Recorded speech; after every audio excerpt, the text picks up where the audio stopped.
Hello, my name is Oliver Osborne, and this video is designed to furnish smaller F&B operators with a low cost and easily executed market research plan that should equip them with the kind of insights around customer motivations that should give them the confidence to turn this into outward-facing communications in order to get the best bang for their marketing buck. I hope you find this useful. Hello. So, as the intro said, this is aimed at smaller F&B businesses, on-sale F&B businesses, bars, restaurants, etc. And more specifically focused on getting some market insight for businesses maybe who haven't done market research in anything resembling a meaningful way in the past. It's really simple. It's really stripped back. It's really easy to do. You don't actually need any specific tools. You can do it incredibly cost effectively, and I'd highly recommend every F&B business at least consider this as an approach, as to glean some meaningful insights from their customers. So why do we do this? Every business needs in some way to drive footfall, whether virtual or literal, to their businesses. So the goal of this research is to get to the bottom of the motivational factors behind people coming into your establishment and parting with their hard-earned cash in your direction. And then I'm going to show how this can be turned into outward messaging.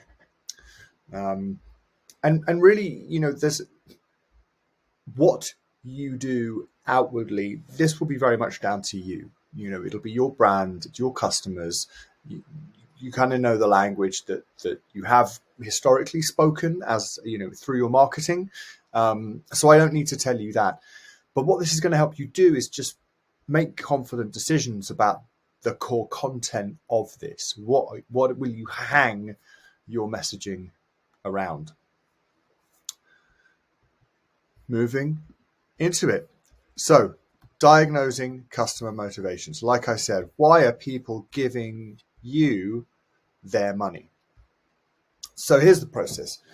What you want to do is you want to aim for 385 responses to one single question.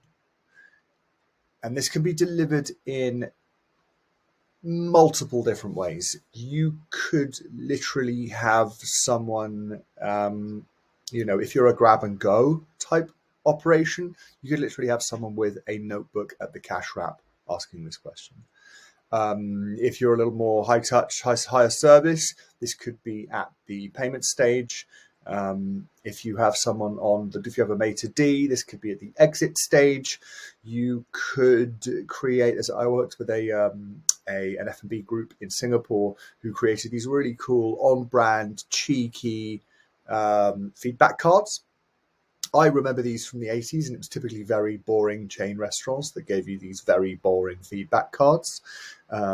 So at least for people of my era, potentially have a bit of a bad rep, but can actually be huge amounts of fun. However you gather this information, what you want to know is what are the top reasons behind people's visit today, and give them an opportunity to answer up to 3.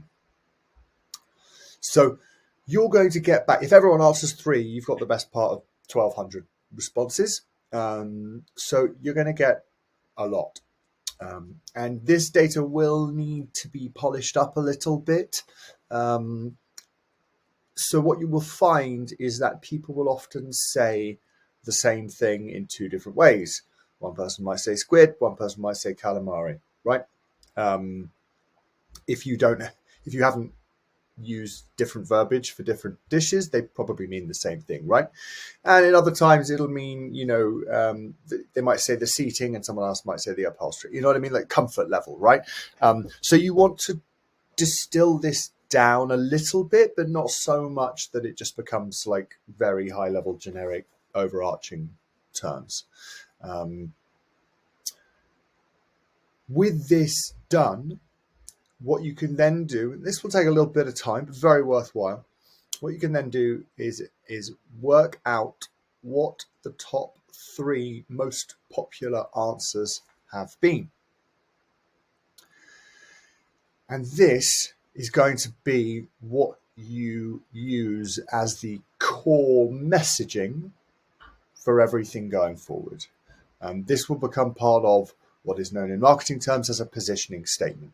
More broadly, a positioning statement is who are we going after, with what, the actual product offering, and then what do we want them to think about us? What do we want people to know about us? And I always recommend never more than 3. We are talking about inception at the end of the day. We're trying to get ideas, values, promises into the minds of busy people with way better things to do than remember what your core kind of offering is. So be very pointy with it. You need to be very specific. Some people leverage just one thing, and successfully. So you can make a decision whether it's 1, 2, or 3, but understand that it has to be a small amount, else you're never going to get a sufficient amount of people kind of remembering that, hey, that's your thing, right? That's what you do really well. That's what you promise. So you've got all these answers. You've got the top 3, right? These are the biggest reasons why people come into our venue and spend money. The next stage would be to work out what percentage of the total respondents mentioned at least one of those top 3 answers. Now, why is that useful? This is useful because at 385 respondents, you have a representative sample that you can extrapolate the results up to the whole population of Canada, or indeed smaller geographical areas, the GTA, Ontario. So if you get through that number crunching, it's kind of like long but not complex. If you get through that number crunching, you will get to a percentage. That will be, okay, of these 385 respondents, let's say for the sake of argument, 50% mentioned at least one of those top 3 reasons. So for the sake of argument, it's 14 million people in Ontario.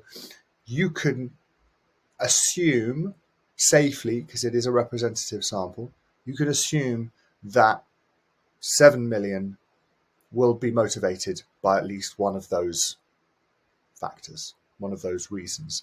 So when you come to, ask whoever you have to ask, it might be yourself, for the resources to put out a campaign, however this might look.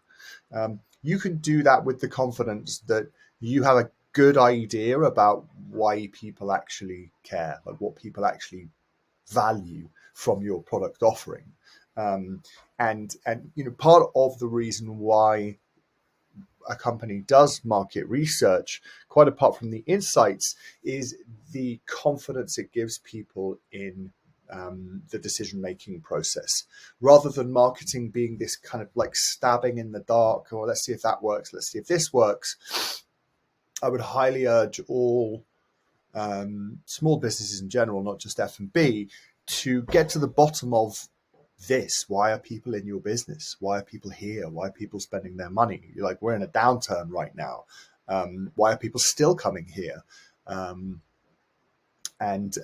by using this in your outward messaging, you can be confident that it's going to resonate with people. Now, I leave open the big question about the whole creative side of this. This isn't what this video is about.